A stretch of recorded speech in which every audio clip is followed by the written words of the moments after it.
खबर के साथ महाराष्ट्र में बीजेपी की प्रचंड जीत हुई है। दिल्ली के बीजेपी मुख्यालय में जश्न देखने को मिल रहा है। बीजेपी के दिग्गज नेता मुख्यालय पहुंचे हैं। पीएम मोदी के आने का इंतजार हो रहा है। भारी संख्या में नेता और कार्यकर्ता मौजूद हैं। महाराष्ट्र में जिस तरीके से एनडीए गठबंधन को मैंडेट दिया है, जनता ने प्रधानमंत्री की नीतियों पर भरोसा जताया है, वो कहीं ना कहीं इस बात की पुष्टि करता है कि प्रधानमंत्री की विकास की नीति के साथ जनता चल रही है। चुनावी नतीजे जो सामने आ रहे हैं वो कहीं ना कहीं इस बात की पुष्टि करते हैं, तस्दीक करते हैं कि प्रधानमंत्री की नीतियों पर, प्रदेश सरकार की जो योजनाएं उन पर जनता भरोसा कर रही है। झारखंड की बात करें तो झारखंड में इंडिया गठबंधन बड़े मैंडेट के साथ उभरकर सामने आया। एनडीए को महज 25 सीटें मिली हैं, जबकि महाराष्ट्र में एनडीए गठबंधन मैंडेट लेकर आया, यानी कि डबल सेंचुरी से कहा जाए तो कहना गलत नहीं होगा। वहीं यूपी उपचुनाव की बात की जाए तो 7 सीटों पर बीजेपी ने उपचुनाव में परचम लहराया। कुंदर की सीट की बात करें, मुरादाबाद के पास एक कुंदर की सीट है।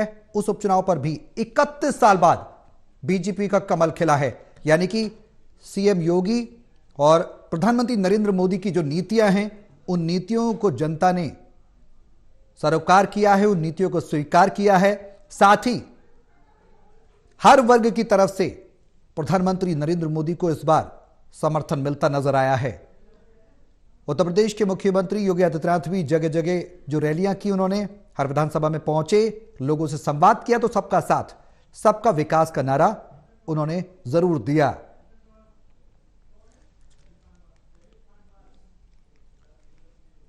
तो भारी संख्या में बीजेपी के दिग्गज नेता मुख्यालय पहुंचे हैं। ताजा जानकारी के लिए हमारे सहयोगी ललित नारायण कांडपाल हमारे साथ हैं। ये तस्वीरें हम आपको दिखा रहे हैं।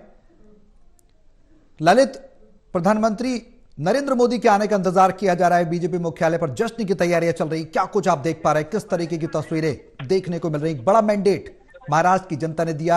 यूपी उपचुनाव में उत्तराखंड की सीटें आई बीजेपी के, और साथ ही बिहार की कुछ सीटें बीजेपी की झोली में आई हैं। क्या कुछ तस्वीरें? प्रधानमंत्री नरेंद्र मोदी अब से थोड़ी देर में जो है बीजेपी हेडक्वार्टर पहुंचने वाले हैं, और गृह मंत्री अमित शाह वहां पर पहुंच चुके हैं, जेपी नड्डा वहां पर पहुंच चुके हैं, सभी बड़े नेता जो हैं दूसरे वो लोग पहुंच चुके हैं। और अब प्रधानमंत्री नरेंद्र मोदी थोड़ी देर में वहां पर पहुंचेंगे, और सबसे पहले जो है उनका वहां पर ग्रैंड वेलकम करने की तैयारी है। उसके बाद जेपी नड्डा का संबोधन होगा, और उसके बाद सीधे प्रधानमंत्री नरेंद्र मोदी का संबोधन होगा।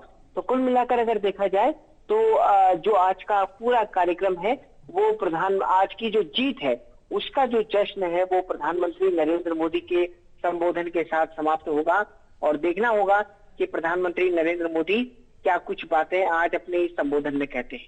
जी बिल्कुल ललित, तैयारियां जिस तरीके से थी उस तरीके से अमले जामा भी पार्टी के नेताओं ने पहनाया। दिग्गज नेताओं ने जो मैराथन तैयारियां की और जो रैलियां हुई, उसमें कहीं ना कहीं ये जीत तो जाहिर सी बातें स्वीकार होनी थी। अरविंदर सिंह लवली क्या कुछ कह रहे हैं बीजेपी नेता, पहले वो भी सुनवाते हैं। आगमन पे है तो अलग है। सौरभ, अपना सवाल एक बार प्लीज फिर से दोहराइए। दिल्ली के इलेक्शन में महाराष्ट्र की जीत के बाद बीजेपी एक नई स्पिरिट के साथ उतरेगी, और डेफिनेटली वो न केवल बीजेपी के लोगों की जीत होगी बल्कि दिल्ली के लोगों की एक तरीके से मुक्ति होगी उस सरकार से जिसने 10 साल में केवल दिल्ली को कष्ट दिया है।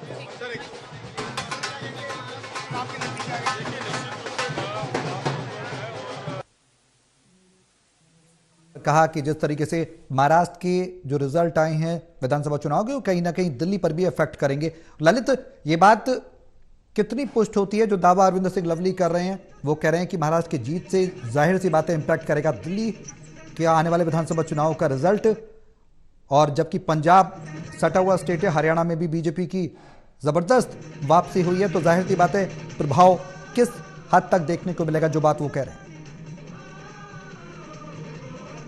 तो अरविंदर सिंह लवली की बात का एक बिल्कुल उन्होंने बात सही कही है कि इससे पहले हमने देखा था कि जब हरियाणा में रिजल्ट निकलकर सामने आए थे तो उस वक्त भी भारतीय जनता पार्टी के कार्यकर्ताओं में एक अलग किस्म का जो है उत्साह देखने को मिला था।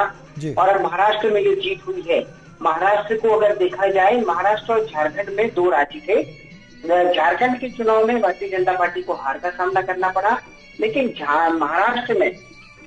महाराष्ट्र में भारतीय जनता पार्टी ने बड़ी जीत दर्ज की है।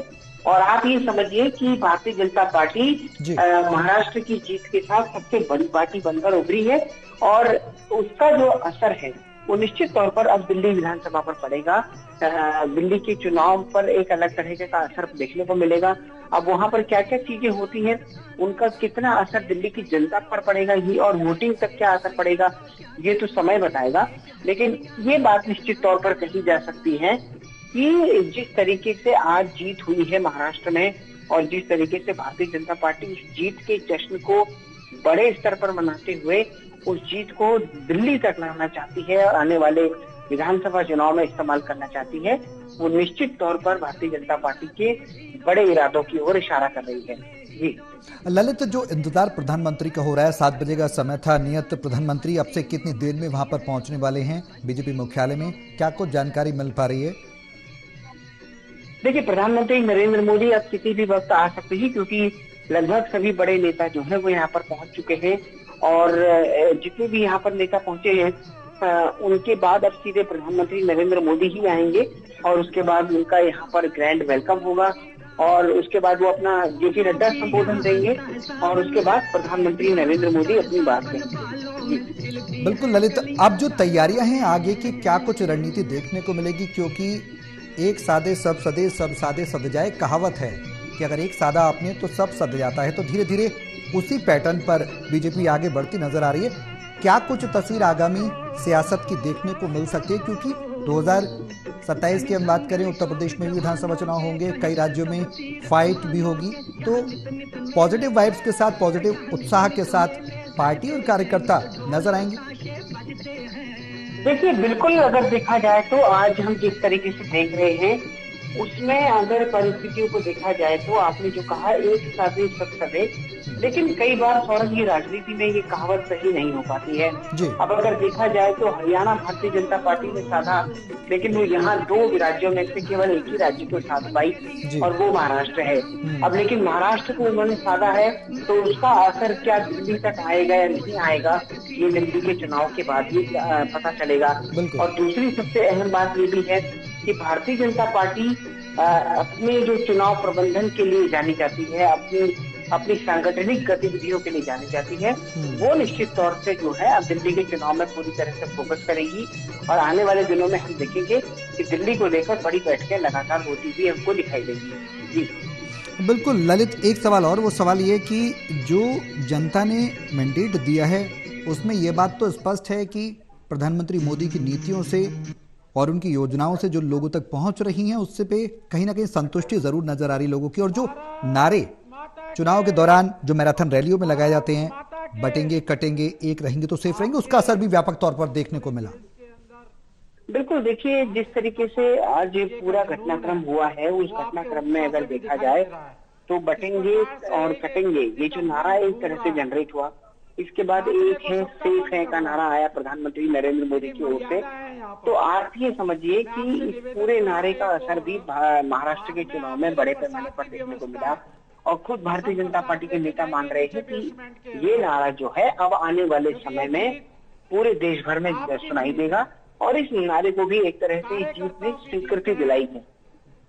बिल्कुल ललित, आप नजर बनाए रहें, आपके पास लौटेंगे प्रधानमंत्री जब पहुंचेंगे, क्या संबोधन में रहता है, पल पल की अपडेट आपसे लेते रहेंगे। फिलहाल बहुत शुक्रिया तमाम जानकारी साझा करने के लिए। तो जिस तरीके से रणनीति बनाई थी, रणनीति को अमलीजामा पहनाया और पूरी तरह से जमीन पर उतरती हुई भी वो रणनीति नजर आई।